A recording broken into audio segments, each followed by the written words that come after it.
તમામ બીએલઓ મિત્રો એસઆઈઆરની કામગીરી કઈ રીતે કરવી અને વોટર્સને મેપિંગ કઈ રીતે કરવા એ ધ્યાનથી જોઈ લેવું. પહેલાં તો અહીંયા ટીક કરવી, ત્યારબાદ પહેલા નંબરના ઓપ્શન પર ટીક કરવી. ત્યારબાદ 2025ની મતદાર યાદી પ્રમાણે તમને અહીંયા દરેક વોટર્સ જોવા મળશે. એ વોટર્સને વેરીફાઈ કઈ રીતે કરવા એ તમને એક ઉદાહરણ તરીકે આ 50 નંબરની સિરિયલનો એક વોટર્સ છે, એને આપણે વેરીફાઈ કરીએ તો પહેલાં તો અહીંયા ટીક કરવું મેપ ઇલેક્ટોરલ પર. ત્યારબાદ 2002નો વિધાનસભા નંબર જે હતો તે અહીંયાથી ટીક કરી સિલેક્ટ કરવું.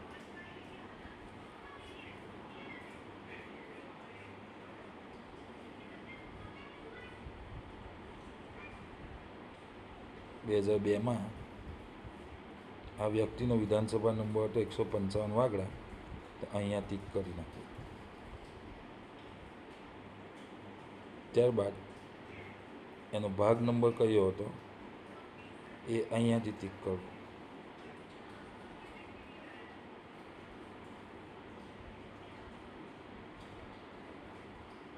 આ ટીક કર્યું. ત્યારબાદ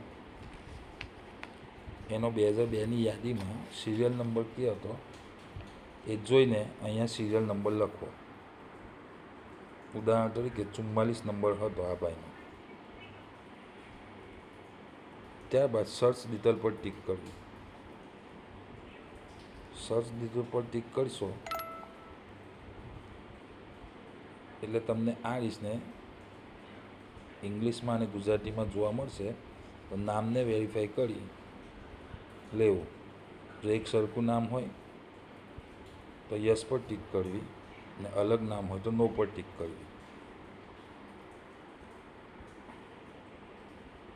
યસ પર ટીક કર્યા પછી રેકોર્ડ અપડેટ સક્સેસફુલીનો મેસેજ આવશે, એટલે આ વોટર્સ જે છે એ વેરીફાઈ થઈ ગયો.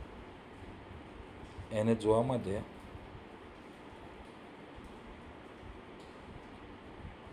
તમારે એ સિરિયલ નંબર પર જઈને ચેક કરવું.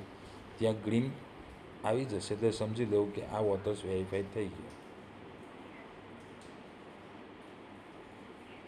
અને અમુક વોટર્સ એવા પણ હશે કે એ લોકોની 2002ની યાદીમાં નામ નથી,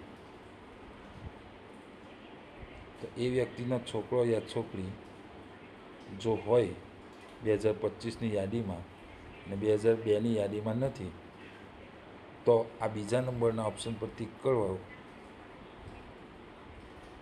અહીંયા એ છોકરો યા છોકરીનો ઇપિક નંબર લખો. ઉદાહરણ તરીકે આ ભાઈનો આ ઇપિક નંબર છે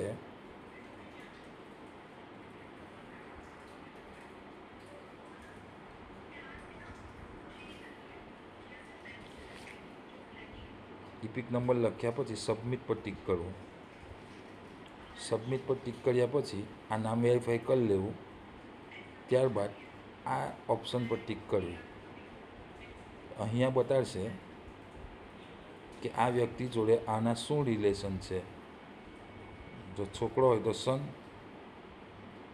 છોકરી હોય તો ડોટર. તો આ વ્યક્તિનો રિલેશન છે સન. સન પર ટીક કરી એડ બટન પર ટીક કરી દેવું.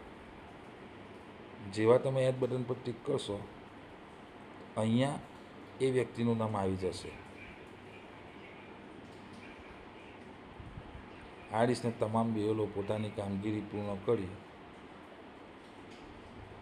અને જો કંઈક માહિતી લેવી હોય તો સુપરવાઇઝર સીઓને પૂછી પોતાની કામગીરી પૂર્ણ કરવા વિનંતી.